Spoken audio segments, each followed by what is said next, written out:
Hi, this is Sue Greenwald. I'm with Awakened Stories, and I'm here today with Diane Canfield. Hey, Diane, how are you? Very good. How are you? Excellent.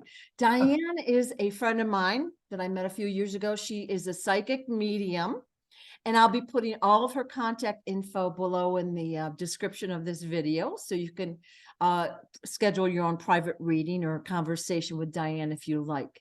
So today, our video is called Interesting Interactions, and we're really going to focus mostly on ETs, aliens, UFOs, that kind of stuff, if we can. I mean, we could talk all day about cool things, but I wanted to get a little bit of your background, Diane, like kind of, a glossy overview about how you became psychic, if you will, and maybe some stories here and there, and then I'll tell everybody a little bit about myself, because like I said earlier, I can talk all day.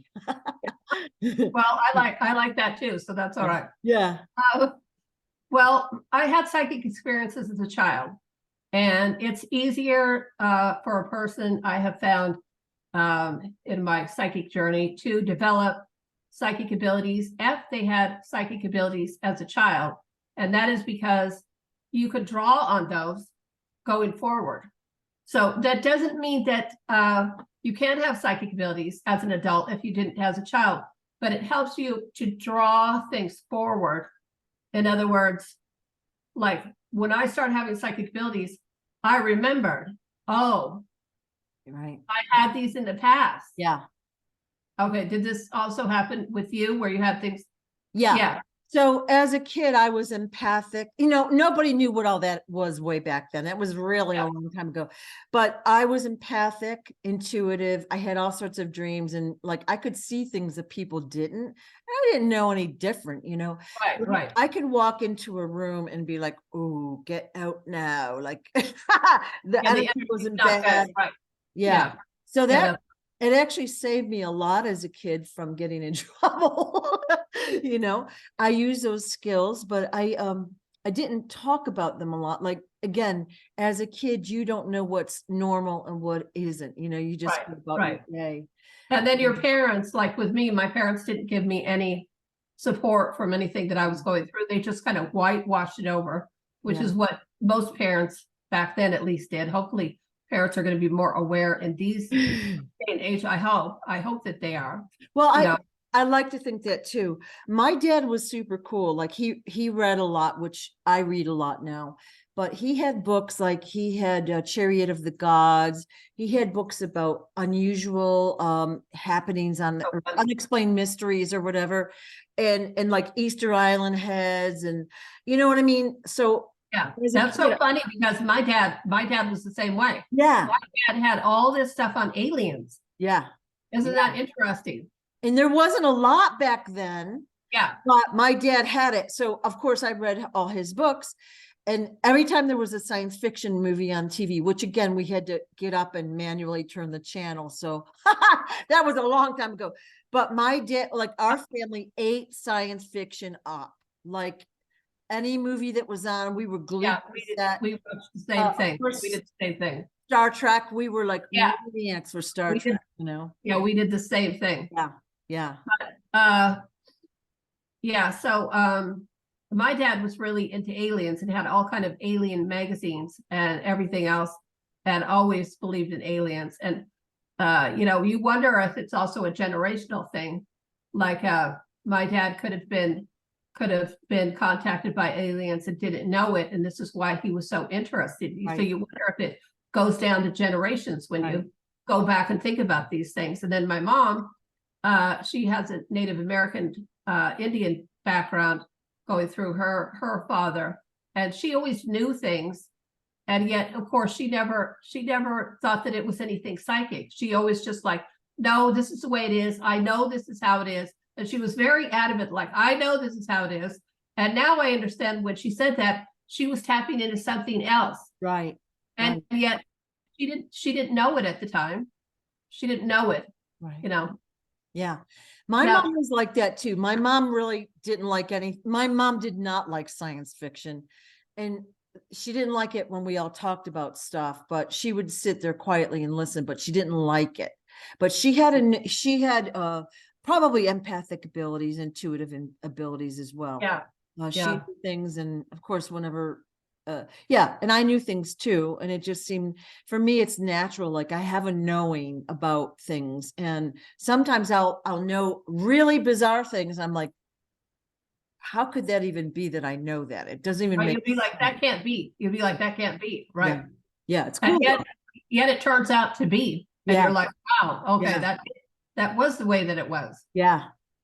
Yeah, that's why it's so important just to trust your own feelings, no matter how bizarre they are. And I've taught this before, and I teach this in people that get readings from me, Right. is that just no matter how bizarre it is, just write it down or keep it in the back of your mind and just see if that's what takes place. Right. Because every time something takes place or something is confirmed, then it gives you more self-confidence about your own psychic abilities. Right. And that is one thing about psychic abilities is a lot of it is based on self-confidence. A lot of it's based on self-confidence. And the way you get self-confidence is through like trial and error. You have to go through a lot of trial and error. Oh, that's something that doesn't mean anything. This means something, this doesn't mean anything. You know, and I went through this whole process myself trying to figure out what was going on. Right. Right.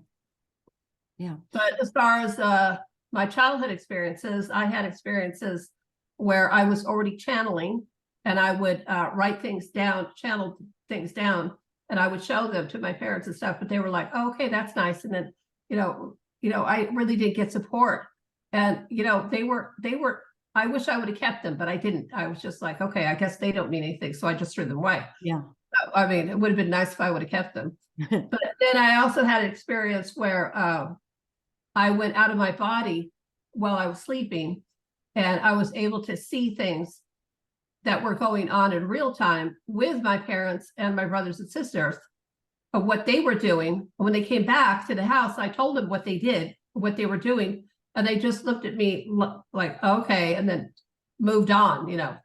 This was when you were conscious. This isn't like when you were sleeping, meditating, whatever. I was sleeping, but I actually went and saw exactly what they were doing while I was sleeping. Okay. I left my body while I was sleeping. Okay. And I was able to see a play that they went to see.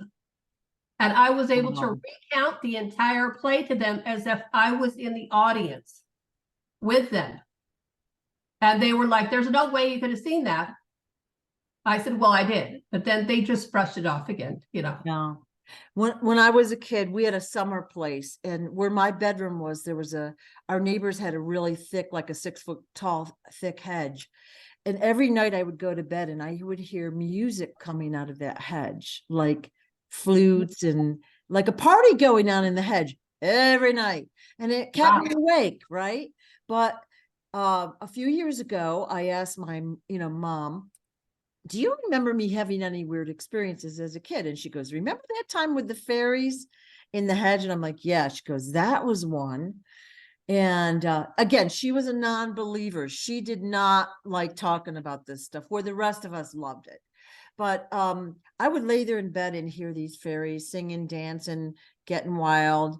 And after so many years, I don't remember, maybe 10, 15 years, a new owner came and cut that hedge right down. Oh, that's terrible. Yeah. So I don't know what happened to the fairies, but like they would keep me awake, and I would be mad at them. I didn't know they were fairies, but I was just mad, as a kid. I'm tired, Yeah, you want to go to sleep. Yeah. But what kind of music did it sound like? It was like it's something like you'd hear around a campfire, like in a movie. Okay. Like they'd be with the flutes, and like it'd be dancing kind of music, like maybe an Irish kind of a music. Okay. And but you could tell that it wasn't from this dimension, the music, right? You knew that it was from this dimension. The people that lived there behind the hedge were never there. They weren't even in the property ever. I never even met them my whole life. They had fairies in their hedges. And because I've heard music a lot of times from the other dimensions, and it does not sound like this music here. It sounds nothing like this music. In fact, it's really all encompassing. I would have to put it that way. It's all encompassing. Yeah. And like you probably trying to sleep, that would have been all encompassing Yeah. because it's different from the music that we have here. Yeah. It doesn't really compare. I had another music experience. I'm going to say it was 2012 or 13. Don't remember the details right now, but I took a group. I used to do retreats, and I lived at the time in Philly, outside of Philly. And we went down to the Outer Banks in North Carolina. And we had 12 like spiritual women in this house. We were doing a retreat. It was really high level stuff. It was very cool. The first night, the angels were singing all night long, laughing, singing, like it was like a party. And I literally was mad at them. I swear to God, I was laying in bed like, guys, shut up. I can't sleep. Now, who does that with an angel? Wouldn't you like to say, oh my God, the angels are happy? But no, I was like, I dragged upstairs the next day, like, oh my God, I couldn't sleep at all. The angels were singing and dancing and partying all night. My other friend says, I know, I heard it too. Oh, It's well, cool. that was nice. Somebody else heard it besides you. Yeah. Yeah. Yeah, that gives you, I mean, you probably didn't need confirmation, but it's always nice to get Yeah. confirmation. Yeah. Somebody else But I experienced it. mean, the weird thing is I never even said, oh, it's the angels or whatever. I was just like, come on, guys, keep it down. You know, you're partying all night. You're keeping us up. Yeah, It's so ridiculous, really. yeah. Yeah. Well, by then, no, you might have been, you had it as a child. Yeah. You had it as a child, so you were like, I know what this is. Yeah. And you can ask them though to stop. And I don't know if you had, if you had enough, if you knew that at the time, but you can ask them to stop, and they should stop when you ask them.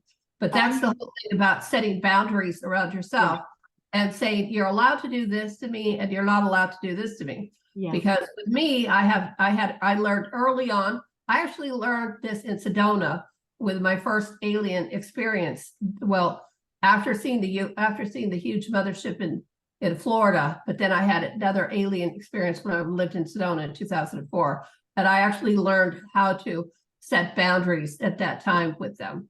Ooh. And yeah, so what happened is in Florida, I saw the huge mothership that was a Pleiadian mothership in broad daylight. That was in the year 2000.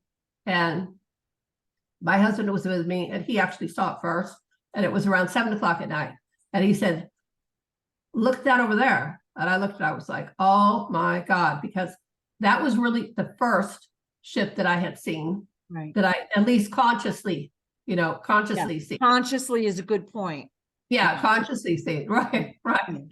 And there was no mistaking this, there was no mistaking. It was huge. So there was no mistaking. And it was kind of by a water tower. The water tower kind of looked small compared to this ship. And you know how big a water tower is. And so after that, we were walking our dog at the time, and we walked around the corner. We were looking at it, and we kind of felt sort of giddy. It was kind of weird because we both were like, started laughing. And, I was like, what's going on here? And then we walked around the corner, and then suddenly the ship wasn't there, but a huge cloud was covering it. Yeah. Right. Yeah. And I believe no one else saw the ship. The ship was just for us to see. And I believe that this is what they do. They when they want to make connections with you, they just appear, and they appear to you, and other people might have seen the cloud, but then we saw the ship. Right. So then I became obsessed, like the Richard Dreyfuss, in Close Encounters. I did. I became super obsessed. I was like, because of my dad being interested in aliens, I was always interested in aliens too, and then once I saw that ship, I was like, oh my God. And it's life-changing when you actually see something concrete like that. It's really life-changing. With your own eyes. With your own eyes, right. Yeah. And you're wide awake, and you're walking down the street. Yeah. And it's huge, Yeah. And I knew that they were communicating with me. I felt their communication with me, which has lasted through all this time. This was 23 years ago, and it's still going on today. Mm-hmm. And I've had many experiences with them since then. But then when 2000, this was in 2000, then 2004, we were in Sedona. And, you know, I was always like, okay, aliens, I need to get in contact with aliens. I was like, okay, aliens. And that was always like on the front of my mind, you know, I need to get in touch with them again. I need to see them again. I need to find out what's going on with them again, all this stuff. Like the Richard Dreyfuss, you know, it became his whole life became about that. And that's kind of how I was. Yeah. So then one day, the Greys started appearing to me, and then the Greys went into my third eye. I mean, it really sounds bizarre, but they went into my third eye. And in the beginning, I could just see them in my third eye when my eyes were open. And then later it became that when I would shut my eyes, they were also there. They were hanging in my third eye when I would shut my eyes. So in other words, I didn't get any peace because they were just hanging there. There was no darkness. They were there. When you shut your eyes, usually you see darkness. Yeah. It's weird. It's a weird experience. So then I had to say to them, look, I'm tired of this after like 3 days of this. I said, I'm sick of this now. I said, you've got to get out of here.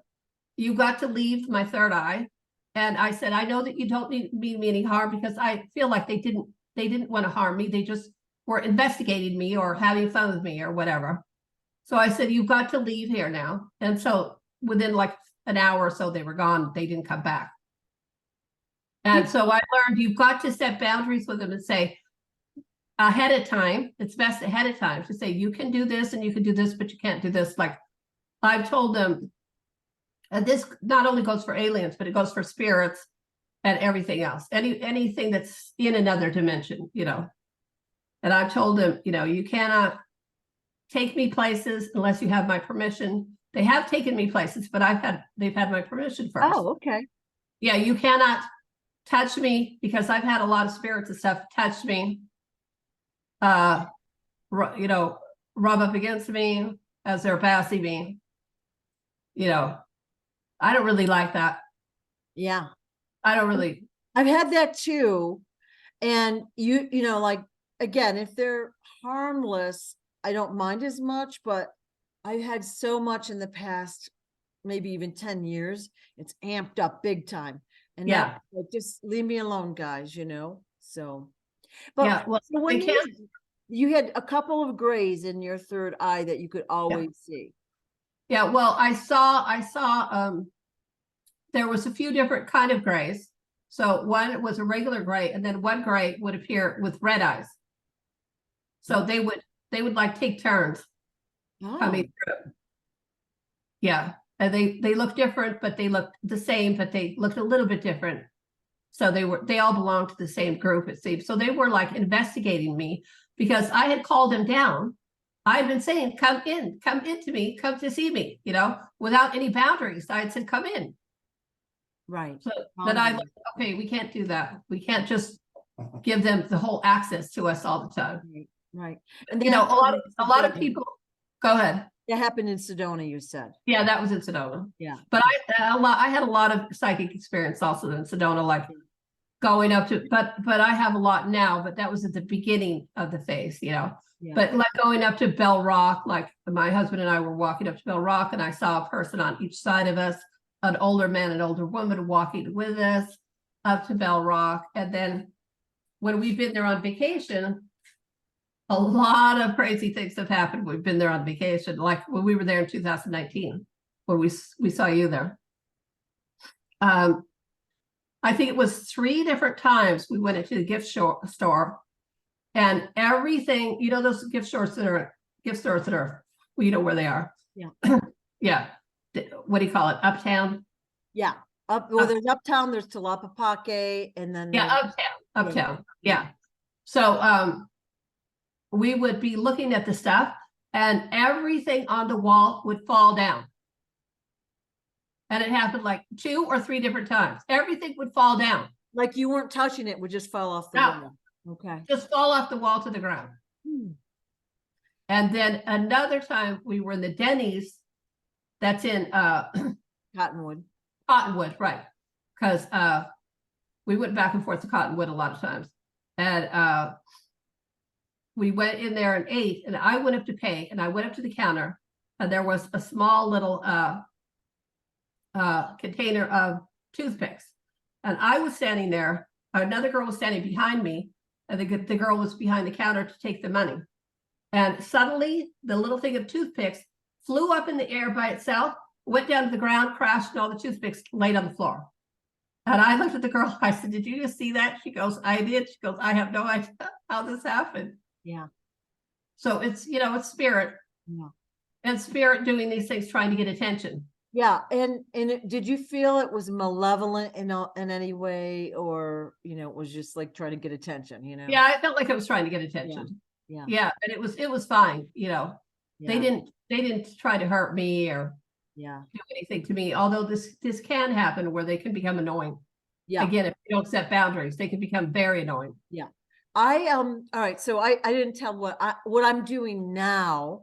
I am on pandemic vacation. I used to run spiritual and holistic events, like large ones, speaker events, retreats, all that sort of stuff.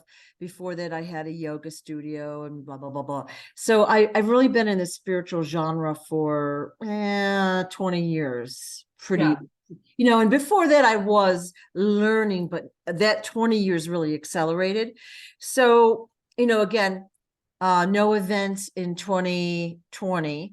And last year I was told, sternly told, write down all your experiences and get them out now. And I'm like, okay. It was like now. So I made an outline of all of my unusual experiences and I created a website. It was like, I was hauling ass doing it too. I was like, okay, I got to do this for some reason. I don't know what it is. Well, probably to increase the vibration of the planet and to help other people, every time we have an experience that somebody hears it, they're going to, their vibration is going to increase. So yes, I would believe that would be the reason. Totally. So right now on my blog site, I have 100 blogs and I have 200 more on my list that I haven't had the chance to write yet. And then I started YouTube because YouTube is fun. I didn't really use it before, but I do interviews like this just to hear people's cool stories. I'm interested in people in general, but especially when you put together my favorite unusual, experiences, it's so interesting.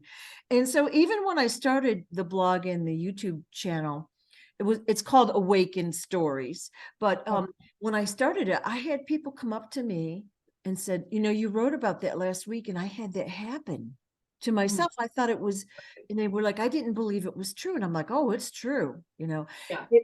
So I saw immediately, just in my little circle of friends here, how these little stories, like kind of anchored in that this is real, that this stuff is real. These experiences are real.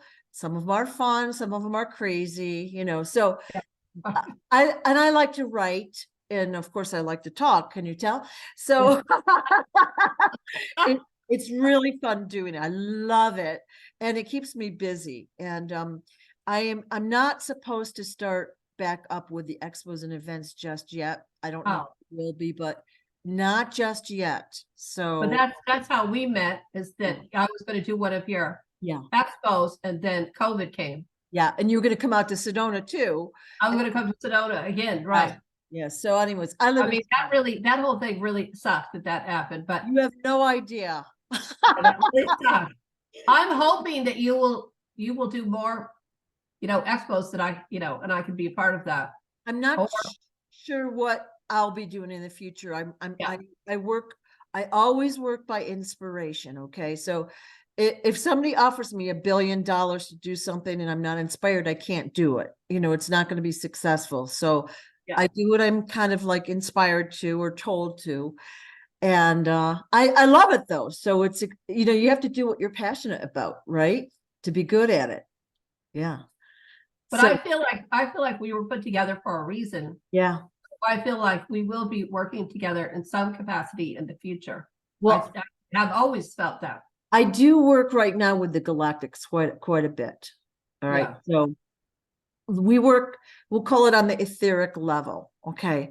So we're working out in the ethers, so it's non-physical, but then it manifests to the physical form. And people don't really get that when I'm talking about that, because I'll say, well, we were, doing this or that last night. And they're like, are you okay? I've had friends think I'm crazy.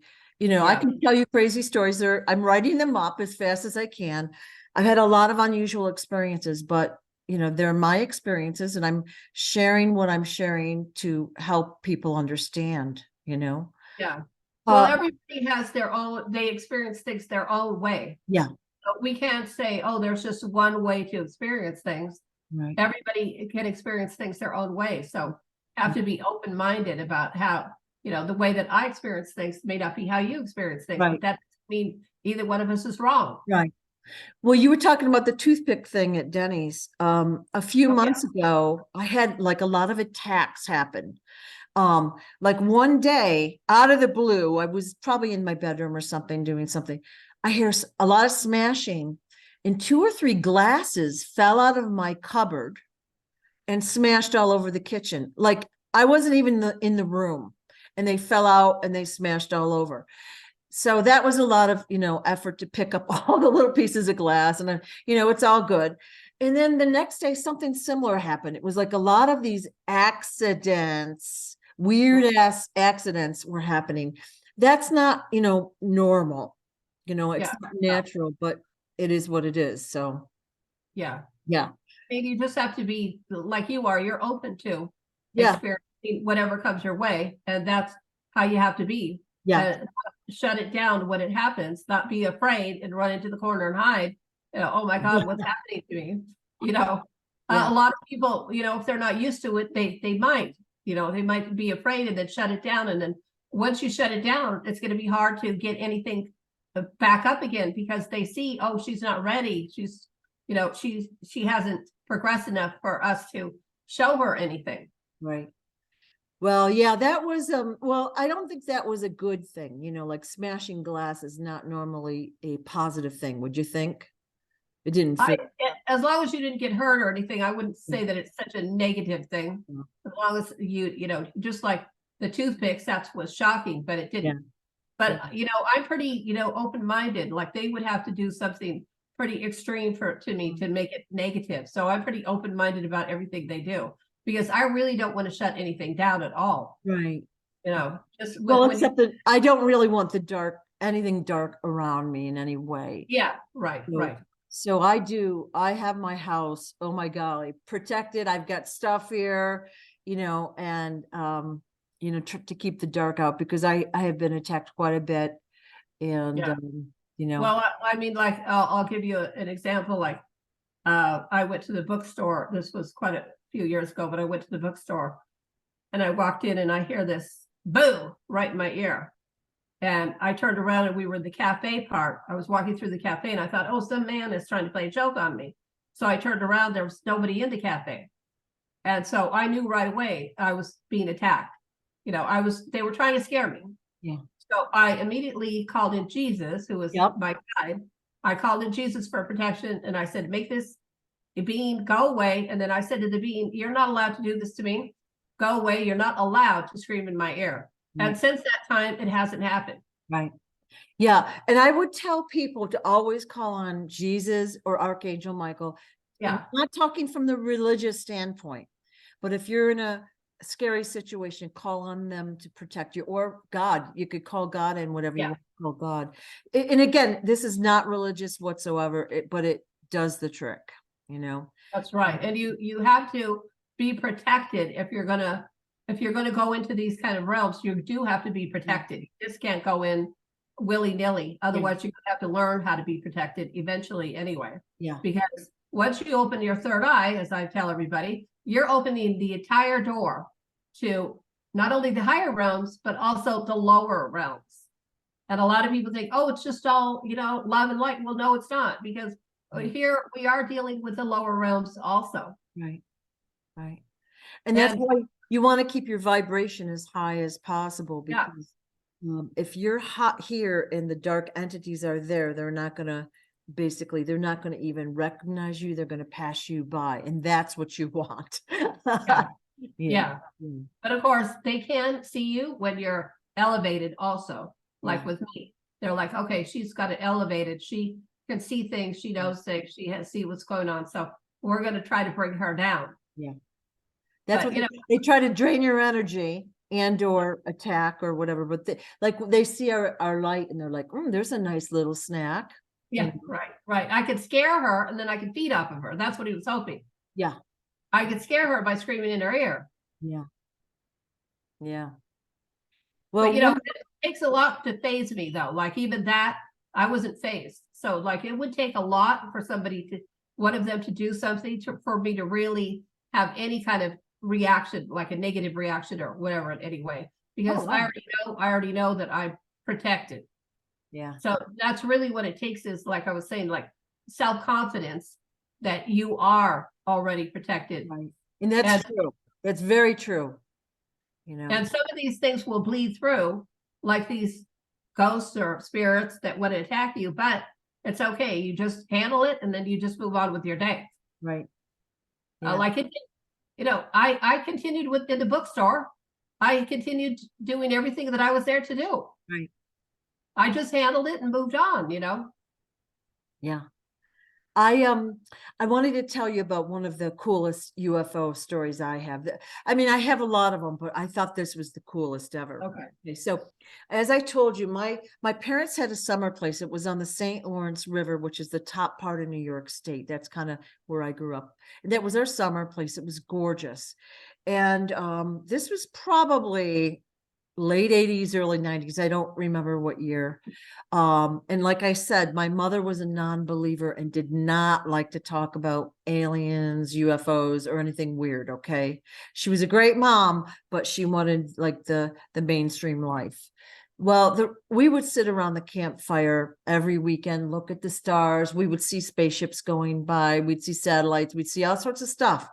And of course, that would always stimulate conversations about the meaning of, everything and UFOs. So on this particular night, we were around the campfire all talking, and my back was kind of toward the river.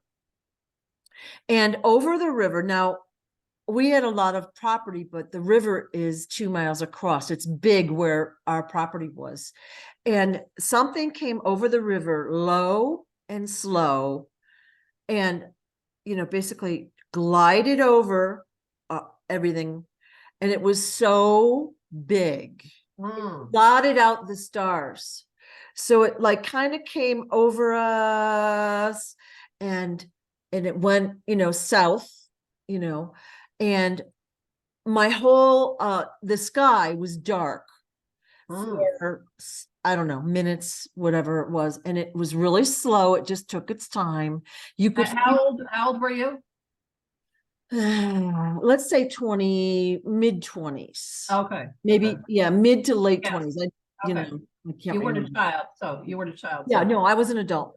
Yeah. And it was low and slow. It blotted out the sky. It was quiet.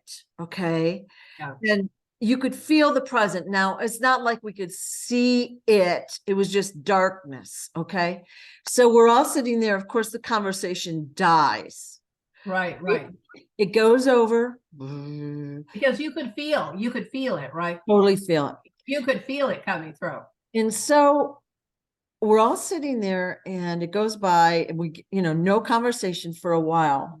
I don't know how long, 5-10 minutes. And then I finally says to my mom, "Did you see that?" She goes, "Yep."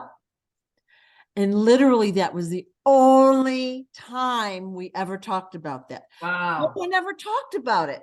And I always thought that was weird, but I think a lot of times these experiences are wiped out of our brains on purpose. So before my parents passed a few years ago, I said, "Do you remember that?" And they looked at me like, "What?" Well, they were sitting right there with me, as was my brother. And I'll talk to him and he doesn't remember it either. Wow. Isn't that cool? But it was so big. Like I said, the whole sky was dark. And we've seen many UFOs there, but I've never seen one like that close, if you will. So it was pretty cool. Sounds like it was meant for you. Yeah. And it really wasn't meant for them. And that's why they might have experienced it, but not in the same way you experienced Yeah. it. So it was meant just for you. Yeah. And your mother, you have to think about with your mother, why she's so strict about nothing. Did she have some abilities in the past that maybe scared her, and so she shut everything down? Because it Maybe. sounds like, because it does go down the matriarchal line. Right. So if your abilities would have came from your mother, Yeah. most likely. So I wonder if she had something happen to her and that she shut it down. It's a possibility. And of course, Yeah. she never really wanted to talk about it. So I don't know. But again, maybe a few years before she passed away, I asked her, did you ever have any weird experiences? And like, she, of course, was like, oh, no. Then she goes, well, one time, now they lived in the house that I grew up, let's say 40 or 50 years, a long time. She goes, one time I was pulling in with groceries or whatever, and there was a UFO hovering over our next door neighbor's house, hovering. And she saw it. And I'm like, why didn't you tell me? And, again, she didn't like this stuff. So, it's like when your She might mom have been scared. She might have gotten scared when she was probably scared. maybe a child, and so that she decided, no, I don't want to have anything to do with Yeah. this. Yeah. It's too bad because you and her could have shared a lot, Yeah. Yeah.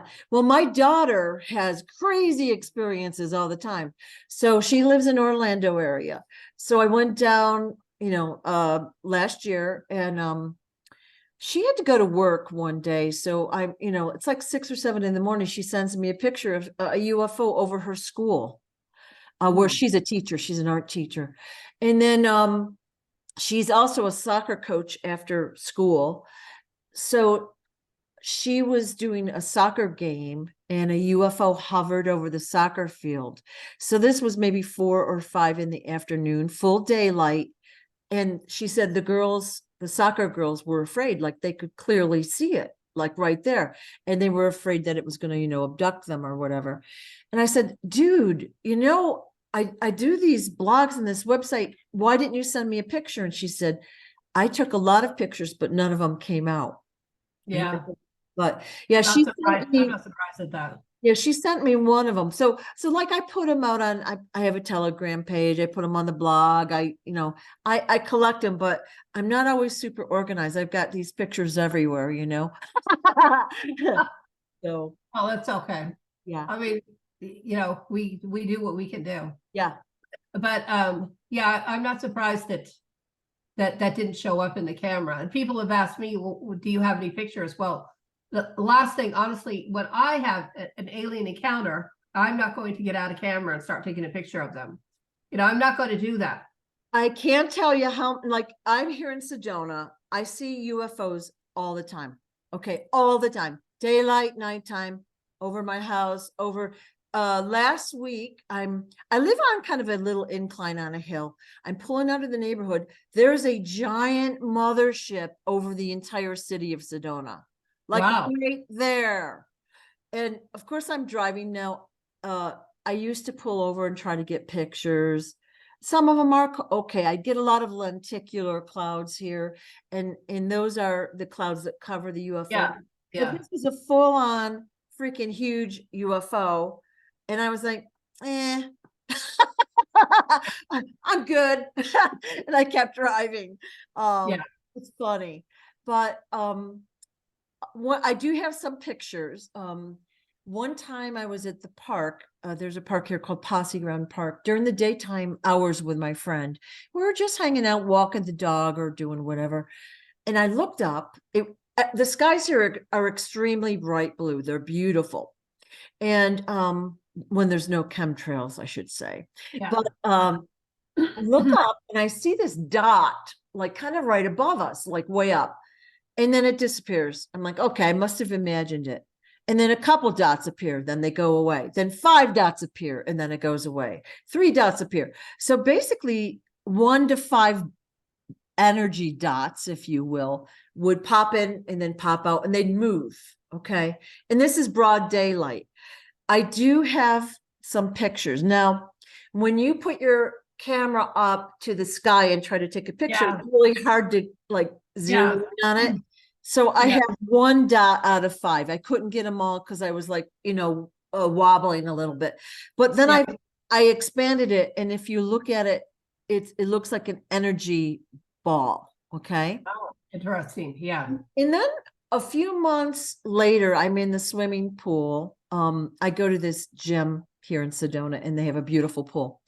So I had nothing to do. It was during the pandemic or at the tail end of it. And our pool was open. So I go to the pool, and I'm a talker. So I'm just chit-chatting with people, having a good time.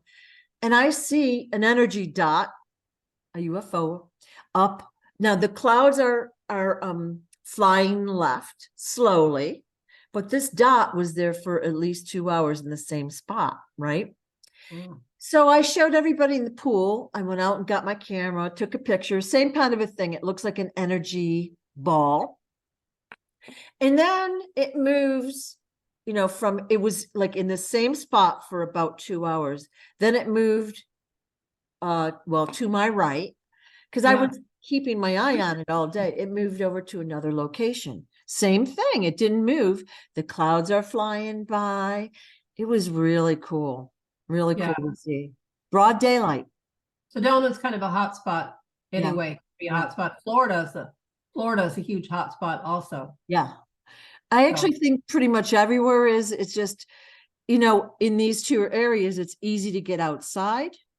And yeah. easy to look up because it's beautiful out and blah, blah, blah. Oh, Florida has heightened energy because of the Bermuda Triangle being out there, and Atlantis is right below the Bermuda Triangle. Yeah. So I could not live in Florida if it didn't have heightened energy. So Florida definitely has heightened energy, not like Sedona or Sedona of the past. I'm No. not sure the energy now because I haven't been there since 2019, so I don't know. But but Sedona definitely is a hot spot for many things. Yeah. And I like everywhere I've gone in the world. So like I said, I used to do retreats. Everywhere I've gone, we've seen tons and tons of UFOs. So here's a good story. Like I used to carry binoculars on our trips, right? And we would always UFO gaze. So we would bring a tarp with us and lay on our backs. So you break your neck doing this for an hour, So we would all lay on our backs with binoculars watching the UFOs. This is low tech, okay? But what I would notice is I'd look at what looked like it was a star, but it would be twinkling a little extra bright, and it would have a color to it. Like usually it's like looks a little bit orange or maybe even green. So when you look at it with binoculars, it looks like there's a laser, like a laser color thing, and it moves around, and it's red, green, orange, all the colors are just like moving all the time. Well, those are UFOs. Those are not stars. All right. Yeah.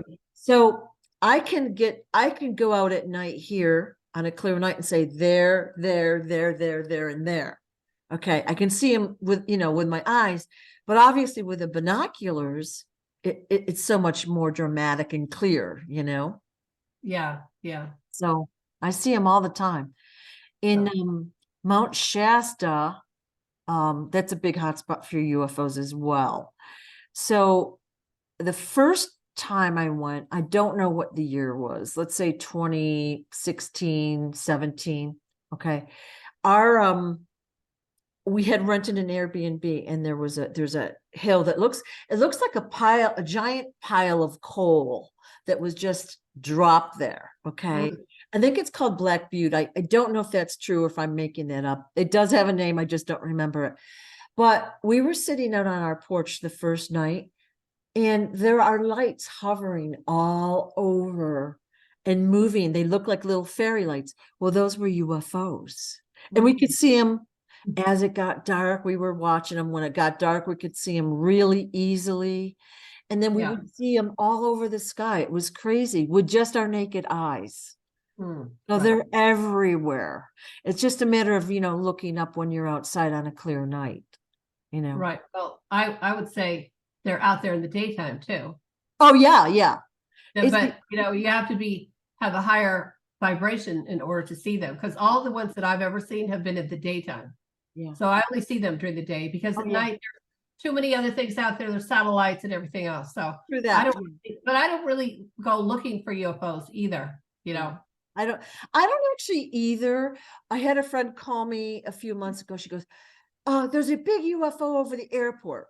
So now when I say it gets dark here, I mean Oh dark. yeah, I know. Dark. So Yeah. even walking out to my car, which is like 15 feet from the door, with the porch light on, I've walked into my car before by accident. That's how dark it is. Oh yeah. So I go out to the end of the driveway with my phone, and sure enough, there's a giant UFO over the airport. I did take a video. It wasn't the best ever video, but I have it, which is cool. Yeah. And I'm going to say it was maybe 6 months ago. I was coming up through West Sedona about 11 o'clock in the morning. My window was open.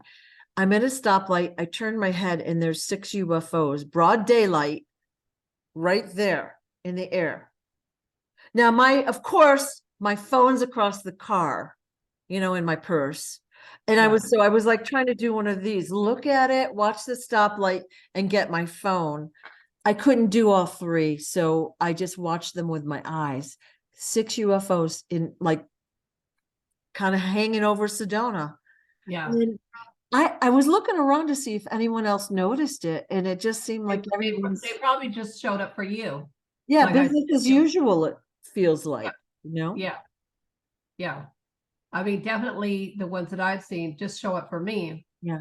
Or me and my husband. So they wouldn't, including aliens and everything else. So, they pick out people that they want to work with, and then they focus on those people. Yeah. Because not everybody is ready, Yeah. as we know. Yeah. So yeah, so I've done a lot of talking. I'm sorry. Do you have any other really interesting stories that come to mind right now about your interactions? I do, but we're kind of running out of time. Okay. So Okay. yeah, So we can do it next time. yeah, so what we're going to probably do a few more of these little videos about just, I guess I get to talk all I like. I like that. So we'll talk about our experiences. We'll talk about our experiences. So Yeah.